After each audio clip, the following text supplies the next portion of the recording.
In an essay, Henry David Thoreau urges us to live deliberately. He cites it as his reason that he moved to Walden Pond. He wrote, "If it proves to be mean, why then get the whole and genuine meanness of it."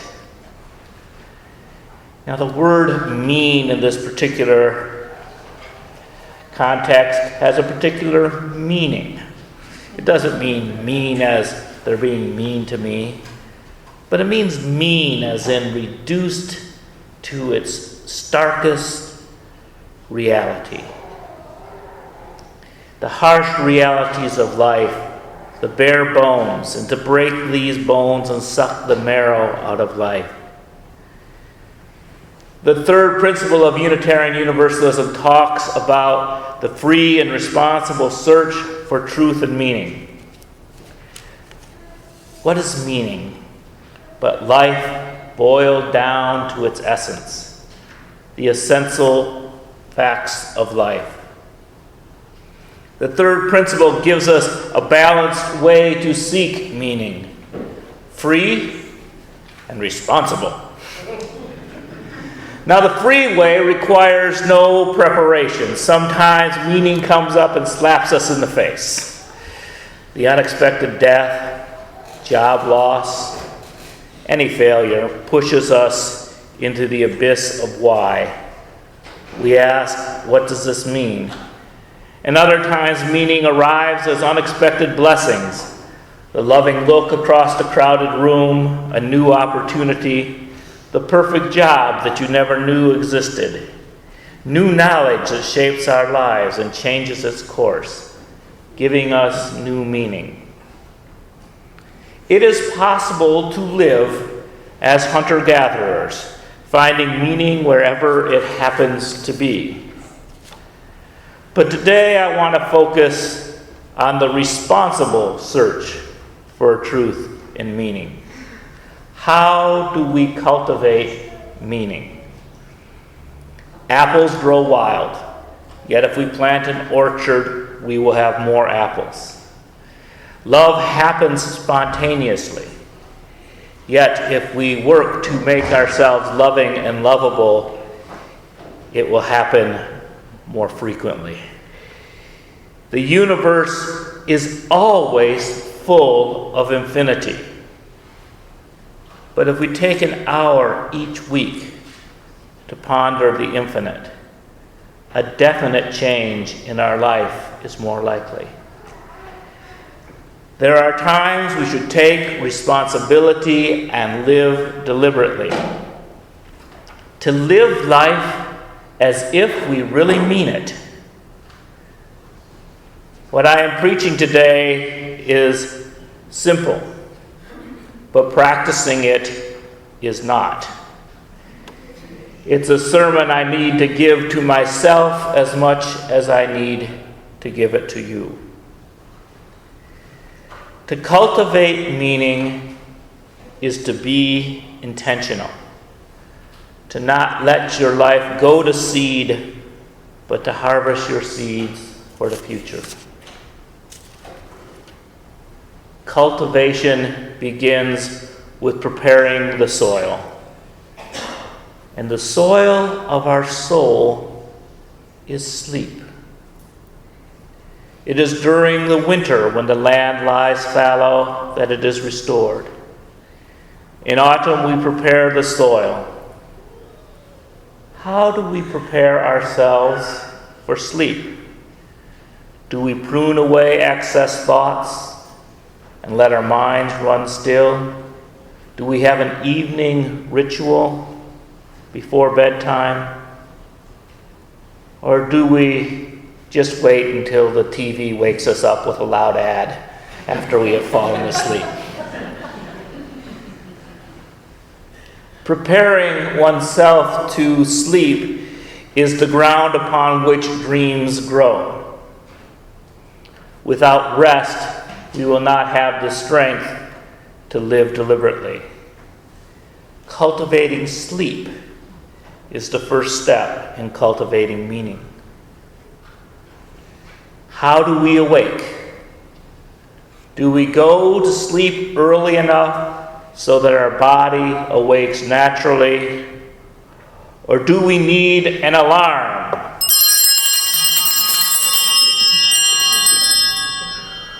to wake us prematurely, then swill caffeine to stop the tide of unslept sleep? Picture the farmer in February with a snowmobile tractor with flamethrowers on the back, thawing the field prematurely. That is the way that many of us start the day.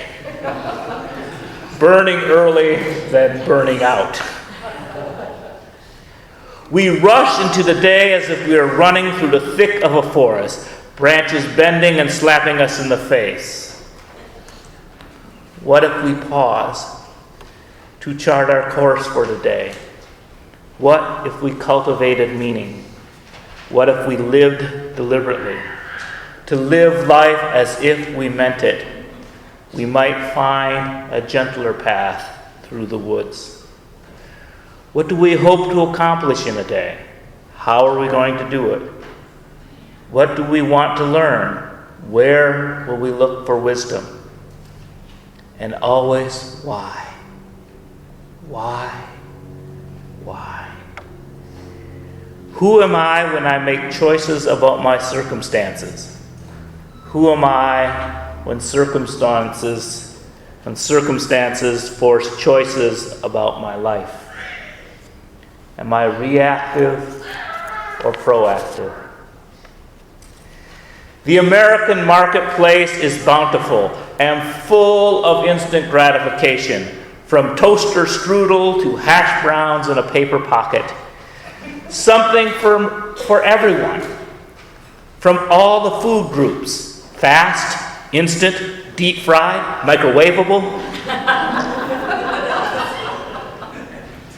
Every drive-through is a drive-by flak attack to our system. What if we took time to savor our food? Consider how it is cultivated. By whom is it harvested?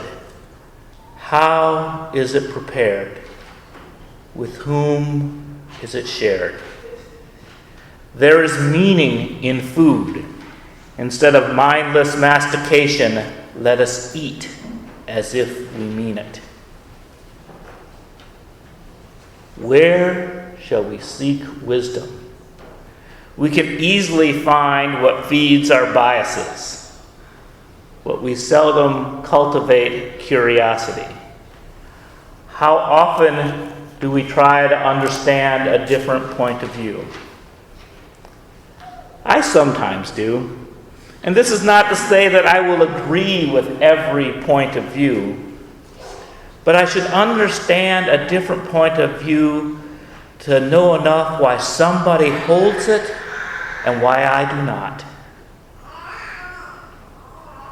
Do we ever just listen to music on radio stations that we don't usually listen to?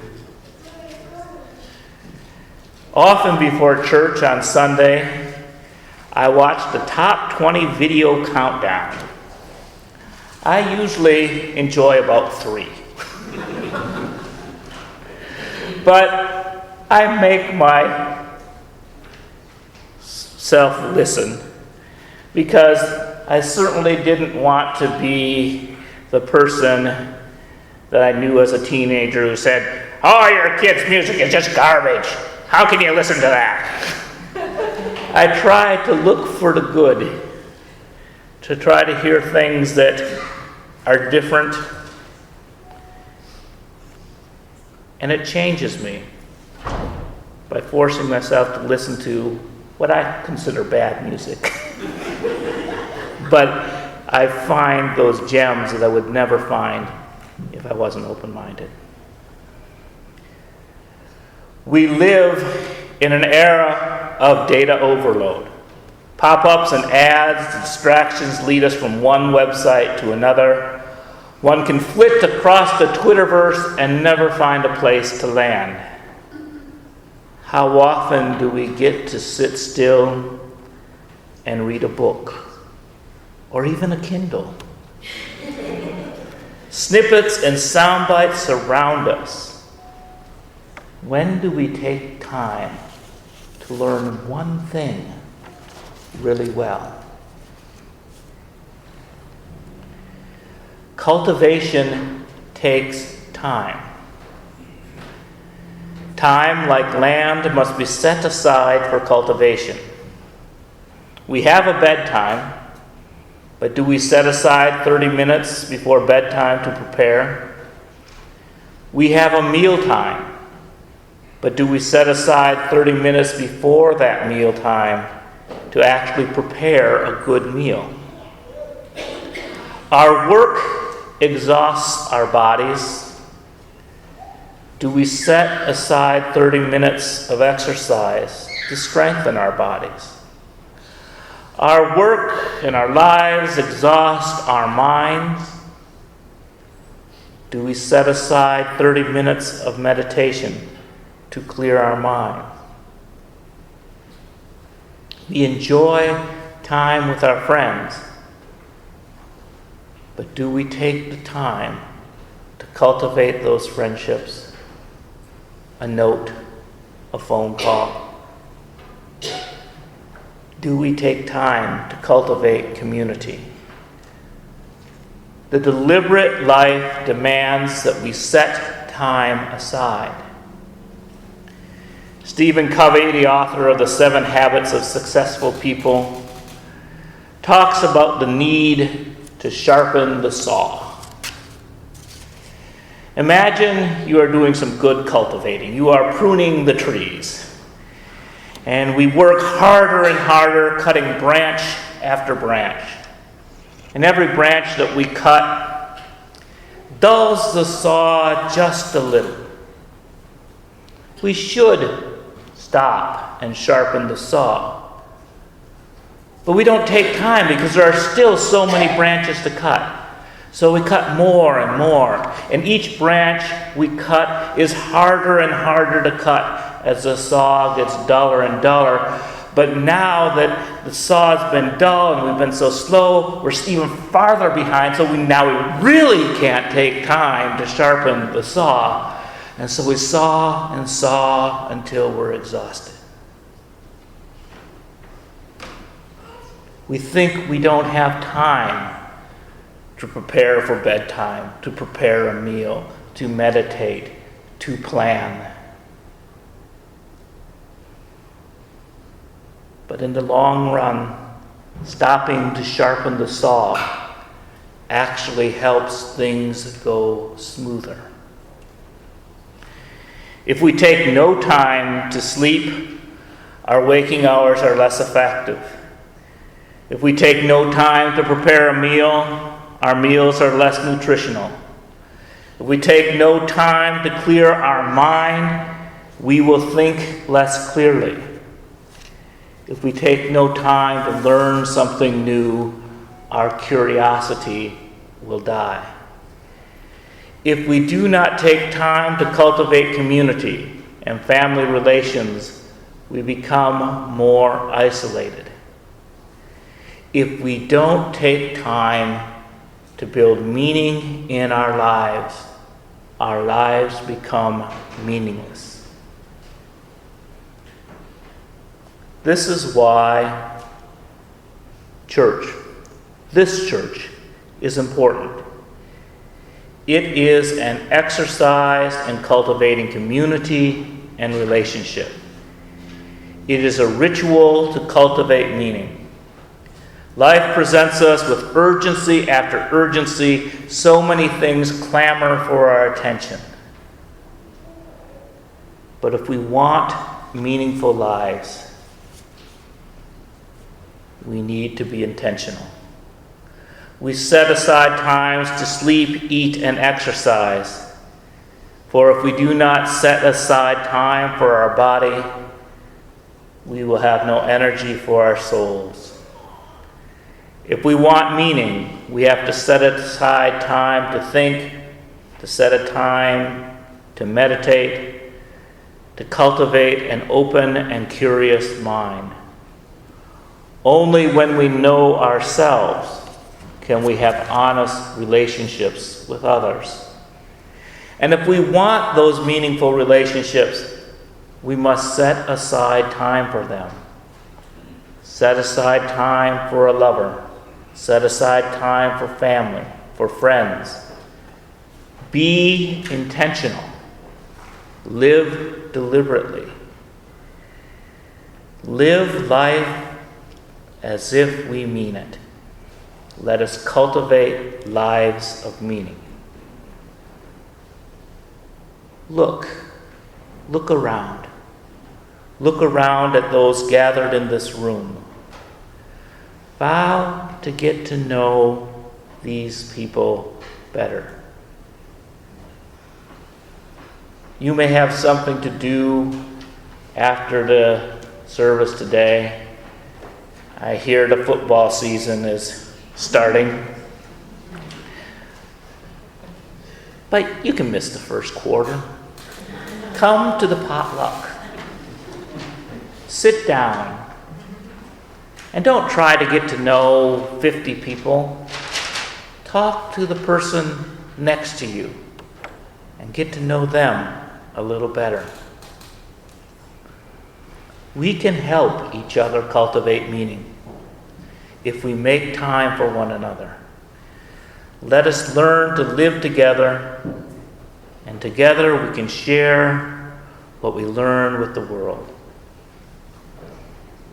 A worship service is where we serve one another and help each other find meaning. And meaning gives us a sense of purpose and helps us serve the world.